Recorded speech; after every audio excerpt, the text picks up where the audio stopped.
ओम शांति। आज की हमारी अव्यक्त मुरली है 22 जनवरी 1970। अंतिम कोर्स, मन के भावों को जानना। तो इस मुरली में बाबा हमें बता रहे हैं कि अगर हम अपनी स्थिति बहुत अच्छी बनाते हैं, अव्यक्त स्थिति और बुद्धि की लाइन हमारी क्लियर होती है, तो हम सभी के मन के भावों को, मन के संकल्पों को भी जान सकते हैं और फ्यूचर को भी हम प्रिडिक्ट कर सकते हैं। साथ ही साथ बाबा ये भी बता रहे हैं कि अगर हमारी बुद्धि की लाइन क्लियर होगी तो हमें कोई भी बात, प्रेजेंट में बात चल रही है लेकिन फ्यूचर को भी हम प्रिडिक्ट कर सकते हैं कि क्या होने वाला है, क्योंकि आत्मा जो है वो मन के लिमिटेशंस से बियॉन्ड चली जाती है, अपनी स्वस्थिति में स्थित हो जाती है अगर, तो ये जो बादल हैं माया के, इससे ऊपर चली जाती है, अपनी ओरिजिनल नेचर को जान जाती है, उसके करीब चली जाती है, तो वो ये सब कुछ कर सकती है। साथ ही साथ बाबा हमें ये भी बता रहे हैं कि वैसी स्थिति हम बनाएं कैसे, उसके लिए हमें क्या क्या करना है। तो सुनते हैं आज की मुरली। सभी कहाँ बैठे हो और क्या देख रहे हो? अव्यक्त स्थिति में स्थित हो, अव्यक्त रूप को देख रहे हो, वो अव्यक्त में अव्यक्त को देखने का प्रयास करते हो। इस दुनिया में आवाज है, अव्यक्त दुनिया में आवाज नहीं है। इसलिए बाप सभी बच्चों को आवाज से परे ले जाने की ड्रिल सिखला रहे हैं। एक सेकंड में आवाज में आना, एक सेकंड में आवाज से परे हो जाना, ऐसा अभ्यास इस वर्तमान समय में बहुत आवश्यक है। वह समय भी आएगा जैसे जैसे अव्यक्त स्थिति में स्थित होते जाएंगे, वैसे वैसे नैनों के इशारे से किसके मन के भावों को भी जान जाएंगे। कोई से बोलने व सुनने की आवश्यकता नहीं होगी। जैसे हम साकार ब्रह्मा बाबा का एग्जाम्पल हमेशा सामने रखते हैं कि सब यही कहते थे कि बाबा को जैसे पहले से ही पता होता था, पता चल जाता था कि ये बच्चे का फ्यूचर क्या है, ये आगे चलने वाला है या नहीं। क्यों? क्योंकि बाबा की बुद्धि की लाइन बहुत क्लियर थी। तो बाबा कह रहे हैं ऐसा समय अब आने वाला है जैसे बाप दादा के सामने जब आते हो तो बिना सुनाए हुए भी आप सभी के मन के संकल्प, मन के भावों को जान लेते हैं ना। वैसे ही आप बच्चों को भी यही अंतिम कोर्स पढ़ना है, क्योंकि बाबा हमें बाप समान बनाना चाहते हैं। तो बाबा अपना ही एग्जाम्पल दे रहे हैं, शिव बाबा, कि मैं भी तो आपके मन के भावों को जान लेता हूँ, और अगर हम ब्रह्मा बाप को भी फॉलो करें तो वो भी जान लेते थे मन के भावों को। तो जैसे मुख की भाषा कही जाती है, वैसे ही फिर रूहों की रूहान होती है, जिसे रूह रिहान कहते हैं। तो रूह भी रूह से बातें करती है ना, लेकिन कैसे? क्या रूहों की बातें मुख से होती हैं? तो अब बाबा क्लियर कर रहे हैं, हमें बता रहे हैं जैसे जैसे रूहानी स्थिति में स्थित होते जाएंगे, वैसे वैसे रूह की बात को ऐसे ही सहज और स्पष्ट जान लेंगे जैसे इस दुनिया में मुख द्वारा वर्णन करने से एक दो के भाव को जानते हो। तो इसके लिए किस बात की धारणा की आवश्यकता है? विशेष इस बात की आवश्यकता है कि बुद्धि की लाइन सदैव क्लियर हो। कोई भी अपनी बुद्धि में व मन में डिस्टर्बेंस होगी या लाइन क्लियर नहीं होगी तो एक दो के संकल्प और भावों को जान नहीं सकेंगे। लाइन क्लियर ना होने के कारण अपने संकल्पों की मिक्सचैरिटी हो सकती है। इसलिए हर एक को देखना चाहिए कि हमारी बुद्धि की लाइन क्लियर है, बुद्धि में कोई भी किसी भी प्रकार का विघन तो नहीं है, विघन तो नहीं सताता। तो बाबा कह रहे पूछो अपने आप से, बुद्धि में कोई भी किसी भी प्रकार का विघन तो नहीं सताता। हाँ। फिर बाबा आगे हमको क्लियर करें कौन सी बातें जीवन में होनी चाहिए।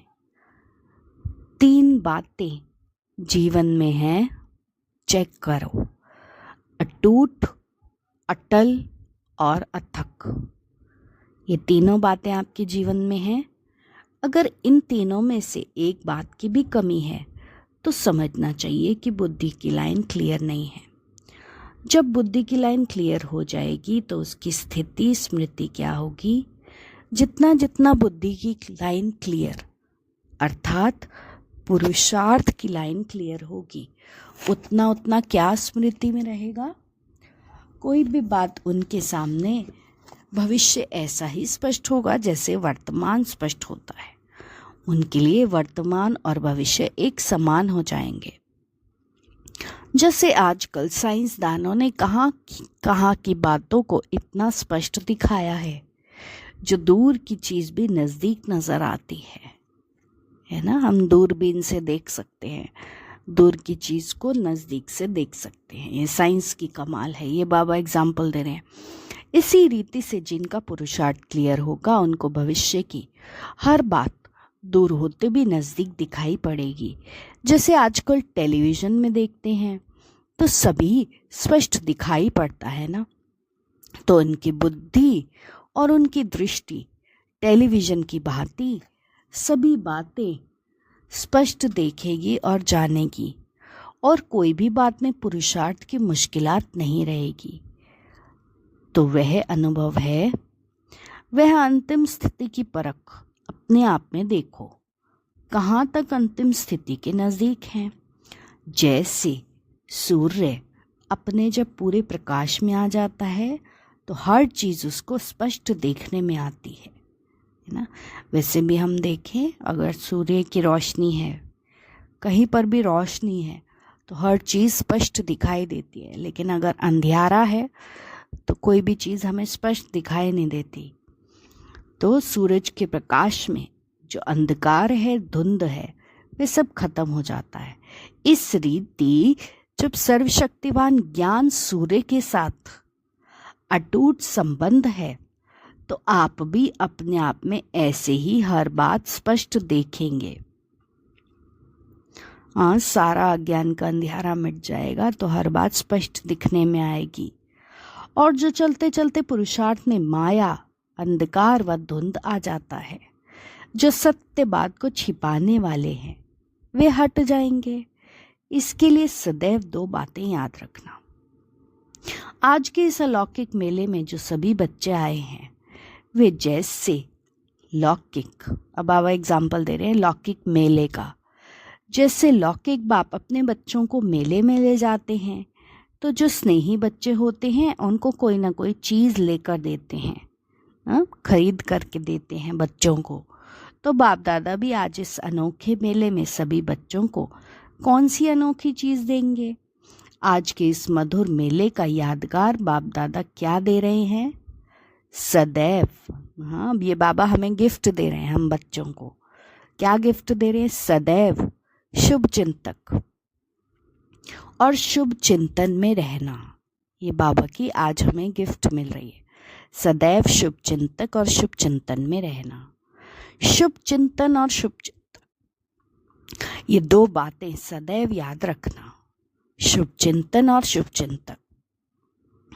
शुभ चिंतन से अपनी स्थिति बना सकेंगे। बेनिफिट बता रहे हैं बाबा।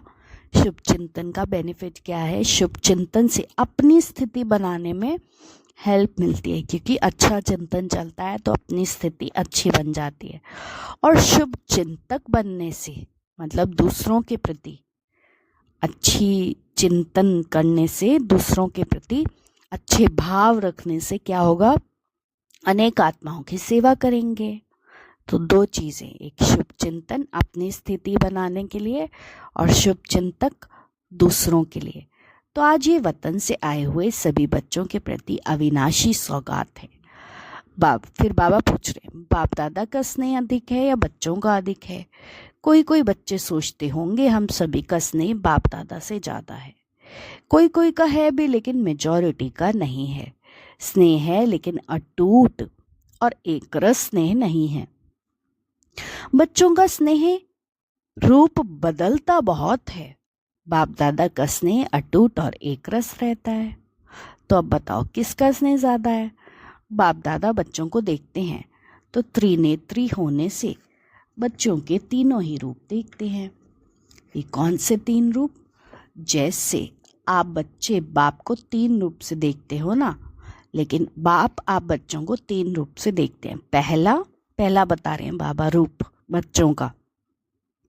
एक तो पुरुषार्थी, दूसरा अभी संगम का। हाँ, एक तो पुरुषार्थी रूप, दूसरा अभी संगम का भविष्य जो फरिश्ता रूप है, और तीसरा भविष्य देवता स्वरूप।